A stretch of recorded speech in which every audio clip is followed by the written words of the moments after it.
자, 하나님의 말씀 신약성경 누가복음 9장 51절에서 56절까지 말씀 우리 한 절씩 나누어서 교독합니다. 신약성경 누가복음 9장 51절에서 56절까지 말씀 한 절씩 교독합니다. 예수께서 승천하실 기약이 차감해 예루살렘을 향하여 올라가기로 굳게 결심하시고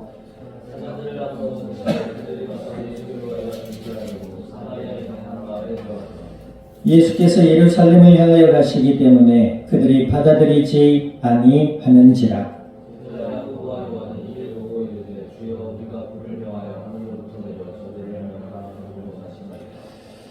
예수께서 돌아보시고 꾸짖으시고 아멘 기도드립니다. 하나님 아버지, 주님의 크신 은혜와 사랑을 감사드립니다. 예수님을 그리스도라 믿어 하나님의 자녀가 되게 하시고 예배 가운데 말씀 앞에 서게 하여 주신 아버지여,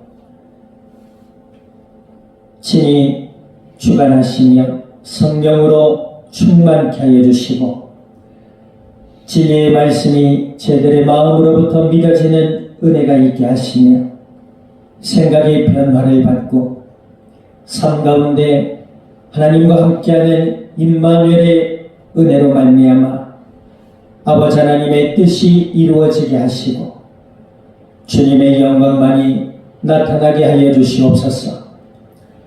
감사와 영광을 주님 앞에 돌려드리며 우리 주 예수님의 이름으로 기도드립니다. 아멘. 자, 우리 앞뒤자고 인사 나눕니다. 복음의 비밀을 누립시다.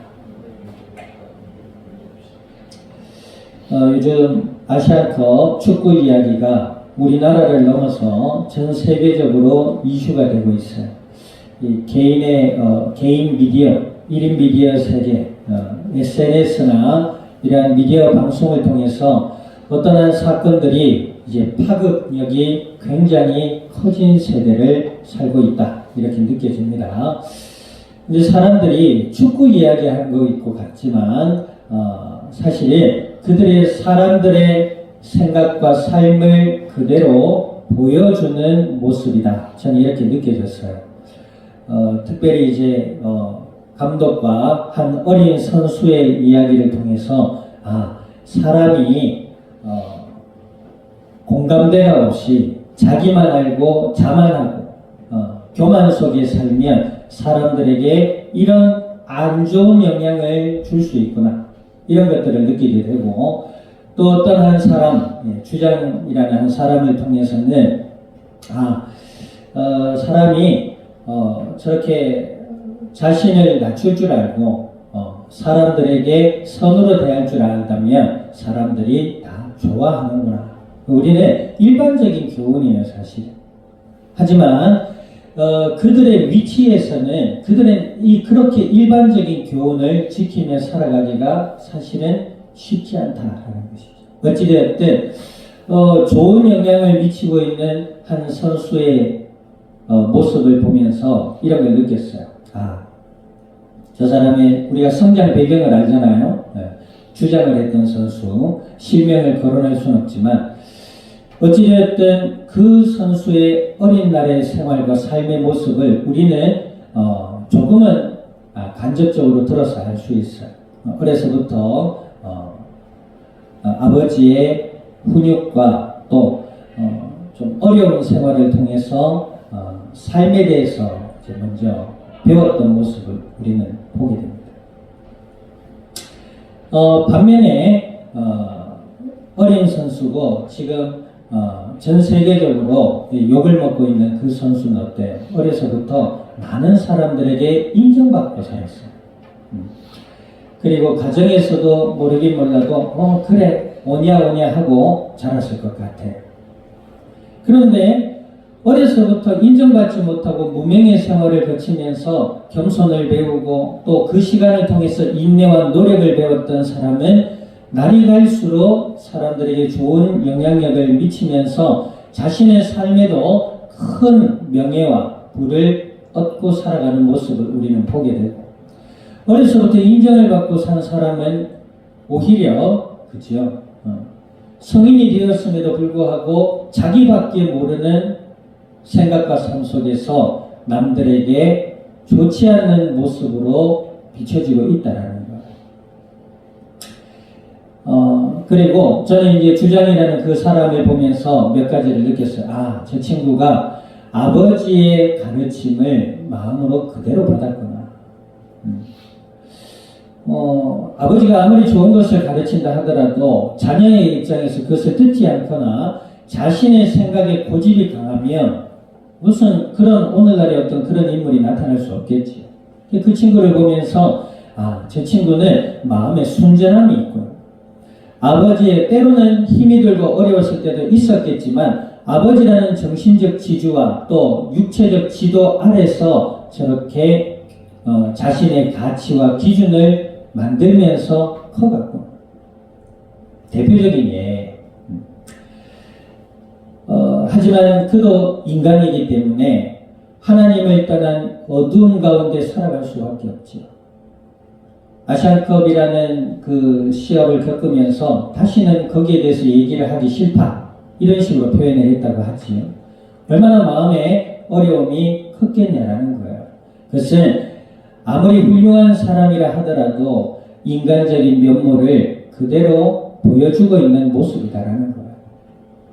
그도 예수님을 믿어야 될 한 사람에 불과하지만 그를 통해서 우리가 얻을 수 있는 교훈은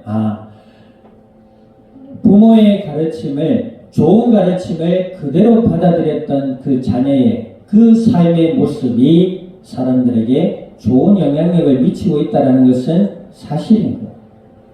자, 오늘 성경에 예수님께서 제자들을 데리고 다니시고 사람들에게 하나님의 나라의 비밀을 보이시며 자신이 예수님이심을, 자신이 구약에 예언된 메시아요 그리스도라는 사실에 대해서 가르치시고 나타내 보이셨어요.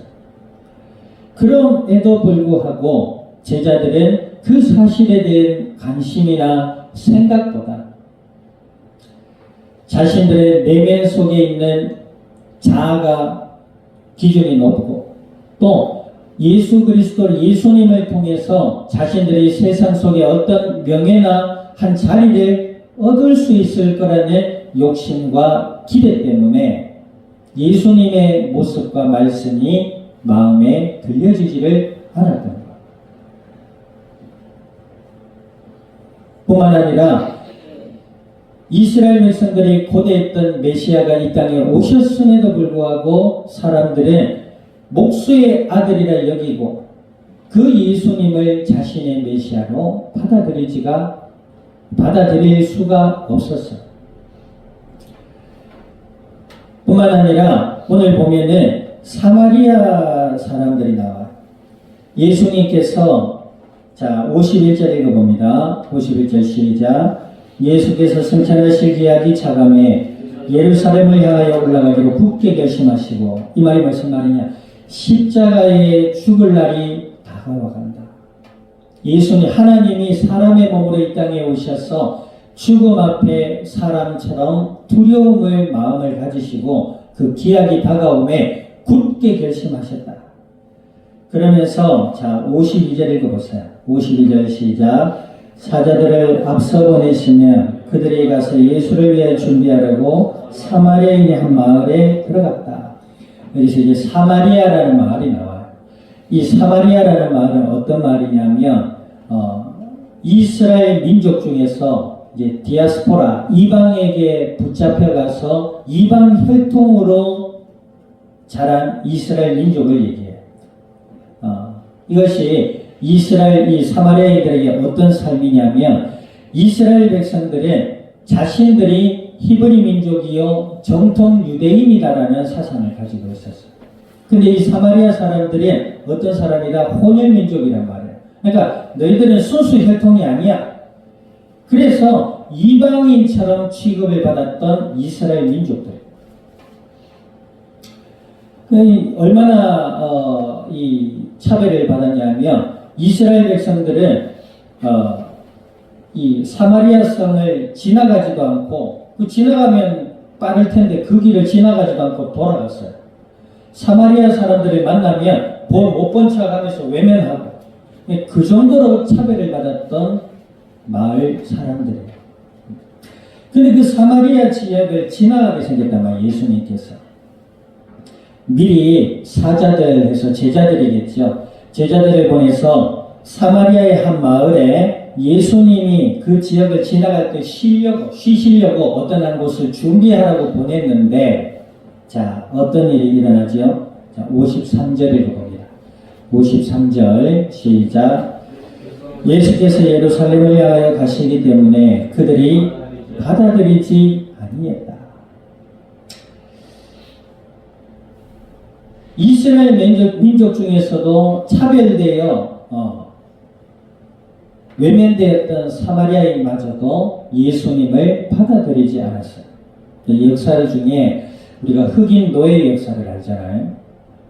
흑인들이 얼마나 노예 생활을 오래도록 하며 그 세세에 이르러서 고통을 당하는지 우리는 역사를 통해 잘 알 수 있어요. 그런데 참 재미난 것은 그런 노예의 역사를 가지고 있는 그 흑인의 사회 속에서도 노예가 있더라고요. 우리나라가 그 고부간의 갈등이 강한 나라예요. 사대주의에서 여인들이 천대시 받았던 그런 사회였어요. 그런데 그렇게 천대받던 여인들도 그 여인을 천대하더라는 것. 자, 이 사마리아인들은 어때요? 그 예수님을 그 마을에 받아들이기를 외면했다. 싫어했다. 예수님을 거부하는 사마리아인들의 모습을 우리는 여기서 또한 보게 됩니다. 우리가 앞서 어떤 한 축구인들의 이야기를 했는데 예수님께서 이스라엘 2000년 전 이스라엘 땅에 오셔서 이스라엘 민족들에게 하나님의 나라를 선포하시고 자신이 구약에 예언된 메시아여 그리스도라는 사실에 대해서 나타내 보이시고 가르치셨어요. 그럼에도 불구하고 그들의 마음속에는 예수 그리스도께서 자리할 수가 없었어요.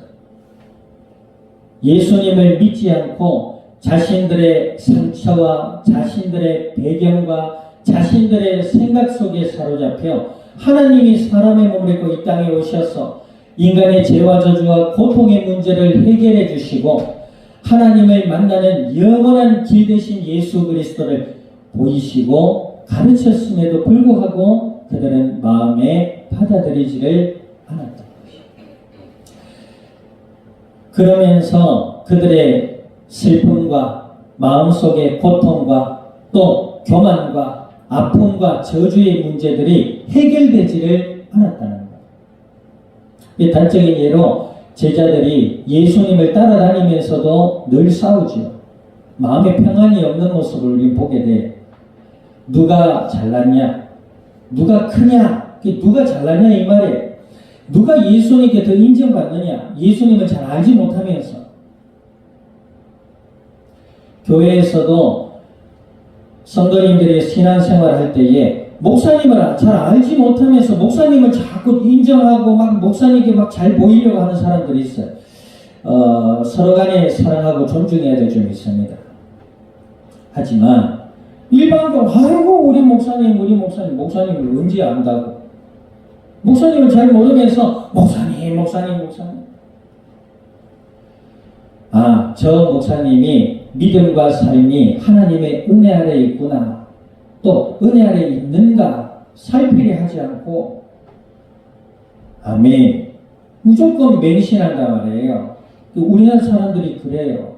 도덕적이고 윤리적인 교육들이 이상하게 자리를 하고 있어서 막 그 사람의 사회적인 모습이나 직분만을 보고 아이고 이래요. 얼마나 어리석고 미련해요. 예수님을 믿는 것도 마찬가지로 예수님이 누구신가? 아멘. 물론 예수님을 믿는 것은 하나님의 은혜여야 됩니다.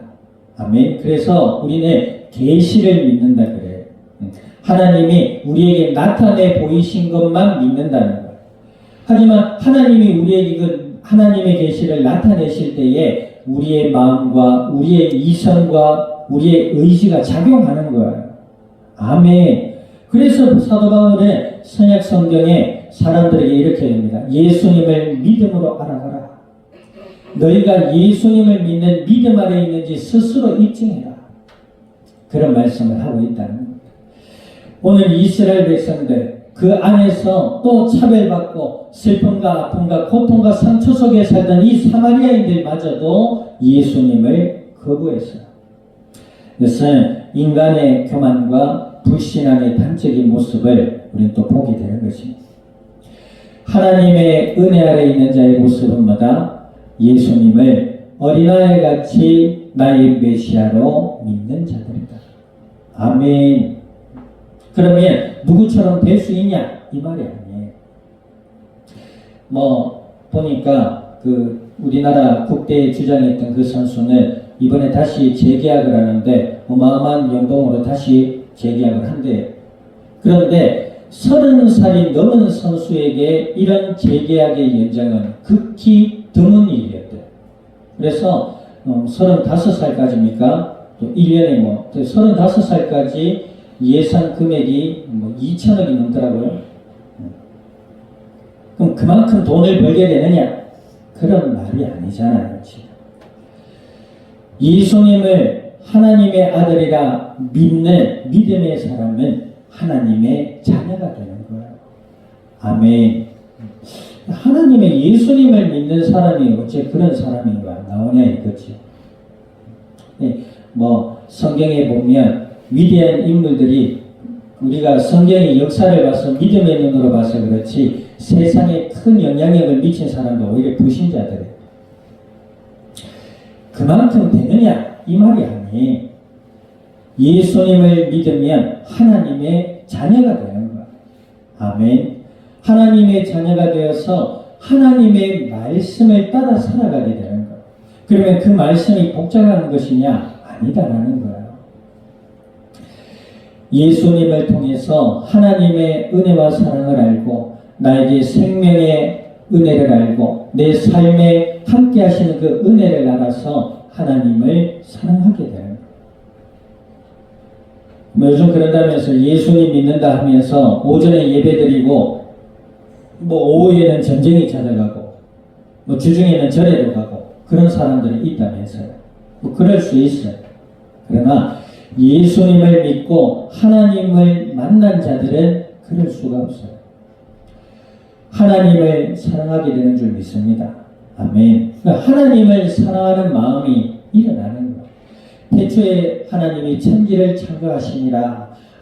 이 땅의 주인이 하나님이심을 알고 내 생명과 내 삶의 주인이 하나님이심을 인정하게 되는 거야.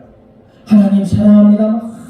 찬양을 거룩하게 하고 예배를 나갈 때는 주차장에서 서로 가겠다고 싸우고 이런 모습이 아니라 그런 모습이 없다 하더라도 내 마음에 하나님은 내 생명의 주인이십니다 라는 사실에 대해서 인정하게 된다라는 거야. 아멘. 더 나아가서 내 삶을 지키시고 내게 재능을 주시고 내 삶을 도우시는 하나님께 감사하게 되는 줄 믿습니다. 아멘. 예수님을 믿는다는 것은 어려운 게 아니에요. 안 믿으려고 하고 안 믿으니까 어려운 거예요. 두 번째로요. 예수님 안에서 하나님의 은혜를 알고 하나님께 감사하고 하나님을 사랑하게 되면 나를 사랑하게 됩니다. 아멘. 내 마음속에 슬픔도 아픔도 오늘 사마리아인들이 겪었던 그런 같은 동족 안에서 왕따를 당하고 외면을 당하고 천대시 당했던 그런 마음과 아픔과 상처의 이유를 알게 되는 거야. 이 땅의 사람들이 하나님을 떠나 저주 가운데 있구나.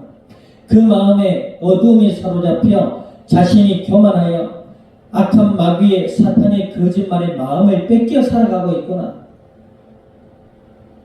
아까 우리 라디오에서 들었지요. 예수님을 믿는 자가 사람들을 바라볼 때에 어떤 마음이 일어난다? 불쌍하다. 뭐 몇 천억 몇 조를 가져도 예수님을 믿지 않고 하나님을 떠나 어두운 가운데 있는 그를 보니 불쌍하다. 아멘. 그렇게 여겨지는 거예요. 왜? 내가 예수님을 믿고 하나님의 자녀가 되었다는 것이죠. 뭐 하나님 자녀가 되면 뭐 아이폰도 못 갖고 뭐 이것도 없고 저것도 없고 이것도 못 먹고 저것도 못 입고 뭐 그 말이 아니에요. 말이 나와서 하는 말인데 오히려 보세요. 아까 앞에 두 인물을 비유했잖아요. 어릴 때부터 풍족하고 사람들에게 인정받고 사랑받았던 사람들은 커서 어떻게 돼요? 자기밖에 몰라요. 클시하고 이시하고 린스만이하고 그 뒤에 그 사람하고. 이번에 경질됐던 감독은요 10대 국가대표가 됐대요. 10대에 완전히 사람들 독일 세계에서 축구 천재로 굉장히 인정받았던 사람이고 또 20대에 실제로 그런 전력을 냈던 사람이잖아요. 대단해요. 그런데 뭐요? 그밖에 없어요. 사람이 아니야. 그냥 축구하는 기계 같은 사람. 어려서부터 그러니까 인천공항에 오는데 사람들이 물러가라 하면서 호박엿을 던지는데도 그 사람들을 향하여 웃고 있잖아요. 그래서 그 사건을 뭐라 그래요? 스마일 게이트. 스마일 게이트예요. 웃음의 문. 왜 큰 사건들이 무슨 게이트라고 하잖아요. 사람들이 호박엿을 던지고 자신을 비난하는데도 자신을 인정하는 걸로 들리나봐. 그렇게 되는 거예요. 주장의 손가락이 골절 전까지 가서 그래도 시합에 임하겠다고 집중하고 이 철딱선인데 앉아서 물병을 던지면서 희덕거리고 깔깔대고 그래 되는 거예요.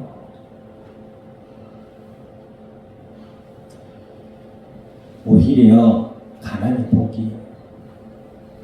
오히려 어려움이 복일 수 있어요. 뭐 가난이 복이다. 뭐 가난한 게 복이에요. 그 말이 아니고 어려움과 때로는 어려움과 가난을 통해서 사람이 배워야 될 걸 배운단 말이에요. 요셉 봐요. 형들은 가서 밖에서 일하고 힘들었는데 요셉은 뭐야? 책을 읽고 아버지 이삭이 해준 화려한 옷을 입으면서 그때는 글씨야 글씨. 형들이 일하고 있는데 가가지고 칠렐레 팔렐레 하면서 형들아 내가 어제 꿈을 꿨거든. 꿈 얘기만 하고 형들이 힘들 땅에 일하고 있는데 그때는 글씨야 글씨. 글쎄. 근데 형들이 얼마나 화가 났겠어요. 그러니까 노예를 팔았잖아요. 경질됐어요. 그런데 하나님이 함께하는 요셉에게 요셉이 마음과 생각이 달랐어요. 얼마나 두렵고 얼마나 아프고 얼마나 화도 나고 그랬냐는 거예요. 그러나 그 요셉은 하나님이 함께하는 언약의 사람이었어요. 그 마음과 생각이 슬픔 속에 빠질 수가 없었고 아픔 속에 빠질 수가 없었어요. 그때로부터 노예 생활 속에서도 하나님의 은혜에 순종하며 노예로 살았어요. 근데 갑자기 그 집에 어떤 한 여인이 막 달라들어요. 요셉 좀 인물이 괜찮았나 봐. 누구처럼. 그래가지고 여인이 막 달라들어요. 그 여인을 거부하니까 여인이 어때요? 자신의 가진 권력으로 요셉에게 죄를 씌우고 감옥으로 가잖아요. 감옥에서 요셉이 또 수년을 살게 돼요. 죄도 없이 인간이 되어가는 거죠. 그 속에서도 요셉이 정신력으로 버텼다 이 말이 아니에요. 요셉에게는 하나님이 함께하는 믿음과 은혜가 있었어요. 내게 어려움을 주신 하나님, 나에게 이 길을 걷게 하시는 하나님의 뜻을 신뢰하는 믿음이 있었어요. 요셉은 애굽의 총리가 되어야지 하는 야망이 없었어요. 꿈이 없었어요. 자신의 모든 삶을 하나님께 내어드린 거예요. 아멘. 그리고 자신에게 처한 현실의 삶을 하나님의 뜻임을 알고 받아들이고 그 받아들임을 넘어서 그 속에서도 하나님을 향한 믿음의 마음과 하나님께 기도하는 마음과 또 자신이 그럼으로 인해서 하나님 주신 지혜를 사람들에게 나눠줬잖아요. 그런데 그것이 계기가 돼서 훗날 요셉은 애굽의 총리로 초대받게 돼요. 왕의 앞자리, 왕이 애굽의 재난이 임했는데 왕이 고심 끝에 사람들을 많이 불러도 해답을 얻지 못했어요. 그때에 그죠? 떡 맡은 관원장이 그 애굽의 왕이요, 내가 감옥에 있을 때 이 사람을 알았는데 이 사람의 지혜가 뛰어났습니다. 누구냐? 요셉이라서 당장 불렀단 말이에요.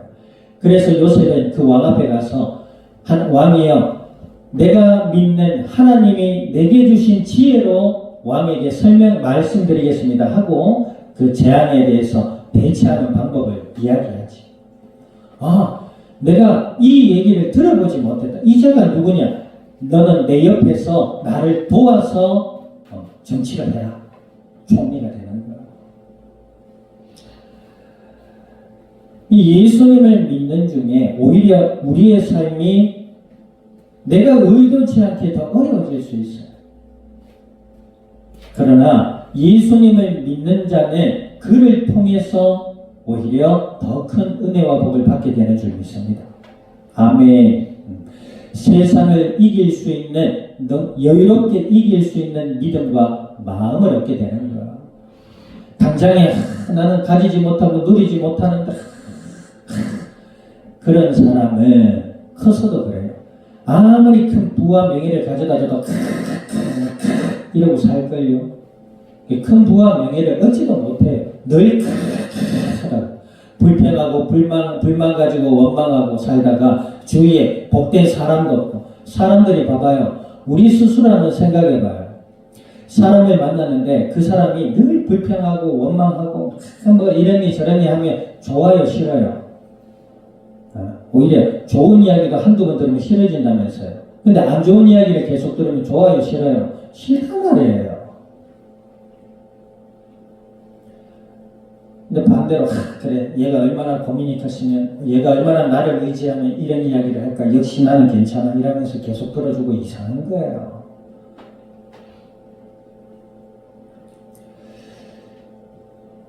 하나님의 은혜로 우리의 마음이 복된 자 될 수 있기를 주님의 이름으로 축원드립니다. 예수님을 믿는데 우리의 삶이 때로는 내 생각보다 내가 생각하는 것에서 벗어나서 어려움을 겪을 수도 있어요. 그러나 하나님은 그것을 통해서 우리에게 하나님을 더욱 의지할 수 있는 믿음의 마음으로 성장할 수 있는 성장통이라 여겨지는 거죠. 아멘. 그러나 우리가 때로는 우리가 생각하지 않았던 어려움과 아픔과 고통 속에서도 이길 수 있는 이유는 뭐다? 예수님 안에서 하나님이 나와 함께 하심의 그 은혜를 알기 때문에. 우리가 이 세상을 살아가면서 때로는 싫은 사람 또는 내게 아픔을 주는 사람이라 하더라도 그것을 이길 수 있는 이유는 뭐다? 저가 하나님을 떠난 어두운 가운데 있는 한 불쌍한 영혼이구나. 이 땅은 하나님의 은혜가 필요하고 이 땅은 예수님을 믿는 믿음이 필요하다는 사실을 우리가 믿음으로 알기 때문에 이 땅을 이길 수 있게 된 줄 믿습니다. 아멘. 그것이 복음을 누리는 자의 모습이에요. 우리가 성경에 보면 분을 내어도 하루 종일 품지 말라 이런 말이 있지요. 예수님을 믿는 자의 삶도 그럴 수 있어요. 때로는 화도 날 수 있고, 때로는 슬플 수도 있고, 때로는 아플 수도 있어요. 그러나 믿는 자는 그 모든 상황 속에서도 하나님의 함께하는 그 은혜의 삶을 통해서 넉넉히 이기게 되는 줄 믿습니다. 그를 통해서 우리가 이 땅을 살아갈 때에 하나님의 은혜를 나타내는 자로, 할렐루야, 용서하고, 때로는 감싸주고, 때로는 위로하며, 때로는 소망 중에 당당히 나아가고, 아멘. 그런 복음을 누리는 하나님의 자녀로서의 삶을 통해서 사람들에게 저 사람은 예수님을 믿는 자가 맞구나. 아멘. 그렇게 해서 사람들에게 그리스도의 영향력을 미칠 수 있는 아름답고 복된 삶으로 나갈 수 있기를 우리 주님의 이름으로 축원드립니다. 기도드립니다.